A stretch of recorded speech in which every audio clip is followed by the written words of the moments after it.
मई 2021 हिंदू राष्ट्र और हिंदुओं के हित का दावा करने वाली सरकार के समय हिंदू को मरने के बाद भी चैन नहीं है। पहले तो उसे गरिमापूर्ण अंतिम संस्कार नहीं नसीब हुआ। योगी जी बोले पूरा खर्चा देंगे, मगर वो तो मिला नहीं। अलबत्ता हिंदुओं की लाशों से मां गंगा का आंचल तार तार हो चुका है। जिन्हें मां गंगा के आगोश में जगह नहीं मिली, उनको राम के नाम का कपड़ा उड़ाकर लोग गंगा की रेती में थोप गए। अब मरने के बाद यूपी की योगी सरकार दफनाई गई लाशों से कफन खसोट रही है। चुनाव आने वाले हैं, मामला अजय सिंह बिष्ट की छवि से जुड़ा हुआ है, जो कि किन्हें पसंद आती है ये सब तो अब सब जानते हैं। कोरोना संक्रमण के चलते अकेले यूपी में अब तक लाखों लोगों की जान गई है। दूसरी लहर में हम ही नहीं, दुनिया भर के लोग लगातार देख रहे हैं कि कानपुर, प्रयागराज और उन्नाव, मतलब जहां जहां से गंगा गुजरती है, लाशों के अंबार लगे हुए हैं।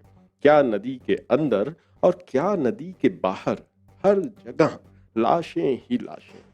इन लाशों में अपनों की बस एक ही निशानी थी, और वो थी ये राम नामी, खुद प्रभु श्री राम, जिनका नाम हिंदू पैदा होने से लेकर हर शुभ अशुभ में, हर दुख में या फिर आराम में लेते रहे हैं। यूपी के मुख्यमंत्री योगी आदित्यनाथ उर्फ अजय सिंह बिष्ट पर आरोप है कि उन्होंने हिंदुओं की लाशों से रामनामी नुचवा ली है।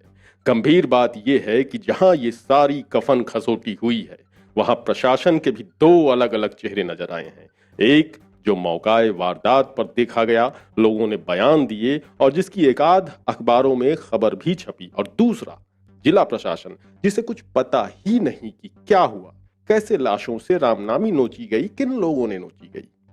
इतिहास में हमने देखा है कि राजनीति में छवियों को बचाने के लिए बड़े बड़े तमाशे होते रहे हैं, लेकिन ये इतिहास का पहला सबसे निर्मम राजनीतिक तमाशा है। और अगर हिंदुओं में राम जिंदा होगा तो लाशों से नोची गई एक एक रामनामी योगी और बीजेपी सरकार के ताबूत में लाख लाख कीलों का काम करेगी।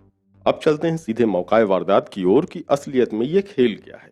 अंदर और बाहर मां गंगा जब लाशों से पट गई और जब ये तस्वीरें भी सारी दुनिया में फैलने लगीं, तब यहां से इलाहाबाद नगर निगम, प्रयागराज नगर निगम ने रामनामी नुचवाओ अभियान शुरू किया। और ये खबर वहां के हिंदुस्तान अखबार के लोकल एडिशन में छपी है। मैं रेफरेंस वहीं से लेकर के बोल रहा हूं। आप इसे स्क्रीन पर भी देख सकते हैं कि किस तरह से नगर निगम वहां पर सफाई अभियान चला रहा है।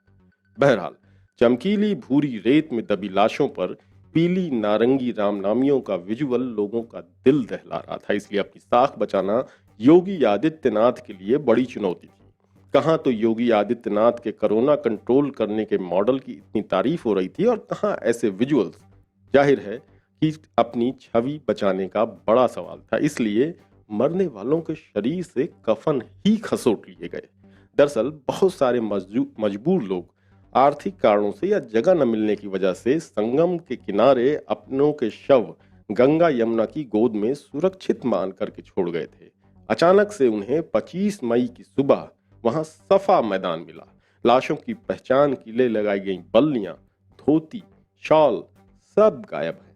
शर्मनाक ये है कि जिला प्रशासन कह रहा है कि उसे नहीं पता कि यह हरकत किसने की, जबकि जिस तरह से मजदूरों की फौज और मशीनरी आई, वो तो यही कहती है कि ये कुकर्म खुद योगी सरकार का है।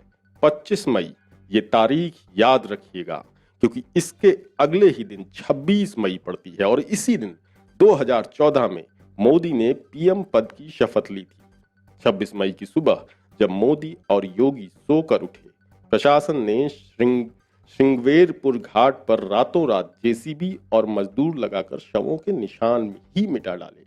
स्क्रीन पर आप देख सकते हैं कि वहां के घाट पर लोगों ने अपने प्रियजनों के शवों की पहचान के लिए जो बांस और चुनरियों से निशान बनाए थे, ये निशान अब पूरी तरह से गायब है।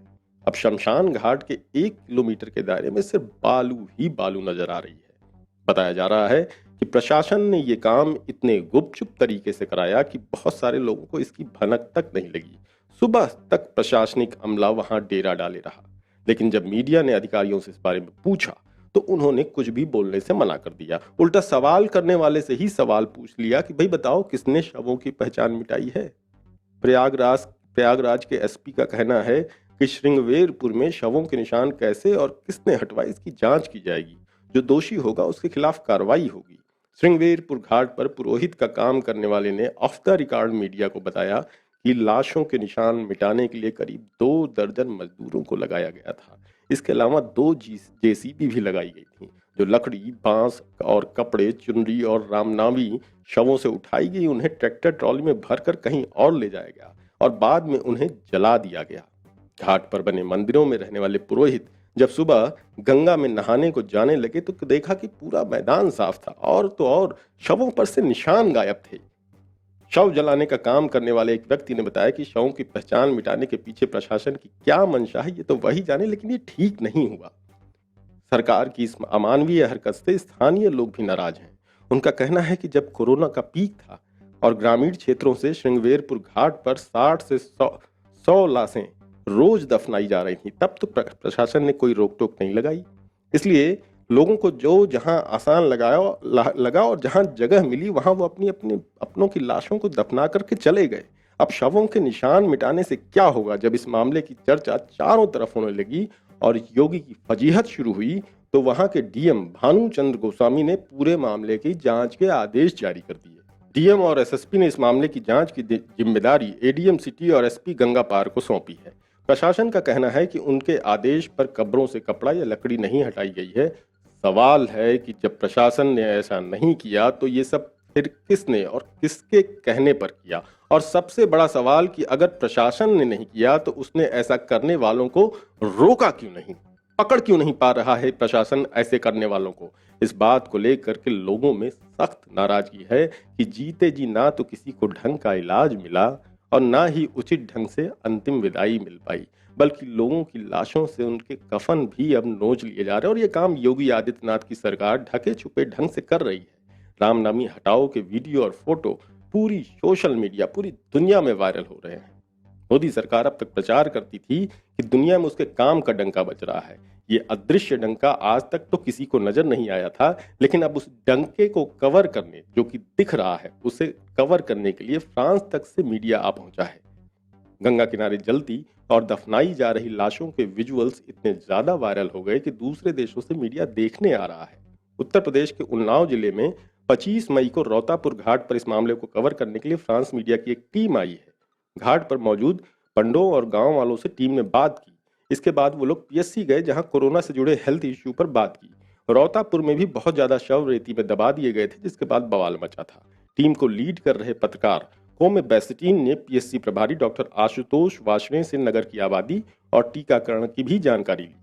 यहाँ तक एक तरफ जहां इंटरनेशनल मीडिया सरकारी लापरवाही को कवर करने इतनी दूर से आया, वहीं भारत का गोदी मीडिया इस मामले में सरकार की छवि सुधारने में लग गया है। भाजपा के दुलारे अखबार दैनिक जागरण ने पता नहीं कहां से कौन सी खोजी पत्रकारिता करके पता लगाया है कि जब कोरोना नहीं था तब भी गंगा किनारे ऐसा ही नजारा होता था। साथ में कोई एक तस्वीर भी लगा दी है।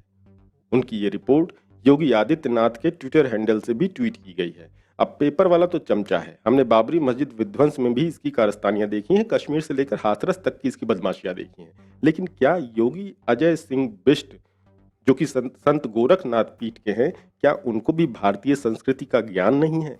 ऐसा कब हुआ कि हिंदू अपने परिजन के शव को गंगा की रेती में दफना देते थे? पत्रकार सलीम अख्तर सिद्दीकी पूछते हैं कि अगर ये तस्वीर 2018 की है तो हर साल की तस्वीर ऐसी ही होनी चाहिए। सवाल है कि 2018 से पहले और बाद की तस्वीरें कहाँ हैं? क्यों दफनाए गए लोगों के ऊपर पड़ी चादरों को हटाया गया? क्या हर साल ही ऐसा किया जाता है? आज एक गोदी मीडिया का रिपोर्टर मुख्यमंत्री के साथ साथ हेलीकॉप्टर में घूम रहा था, छवि सुधारी जा रही थी। आंखों देखे सच को झुठलाने की कोशिश की जा रही है। जब बहुत ज्यादा मौतें हो रही थी तब सब दिख रहा था। जब ऑक्सीजन के लिए मारामारी हो रही थी सब दिख रहा था। आज ऐसे हालात नहीं हैं, ये भी दिख रहा है। क्या सच को झूठी रिपोर्टिंग के तले दबा दिया जाएगा? जो भी हो, सरकार की इस हरकत का खामियाजा उत्तर प्रदेश के आगामी चुनाव में उसे भुगतना ही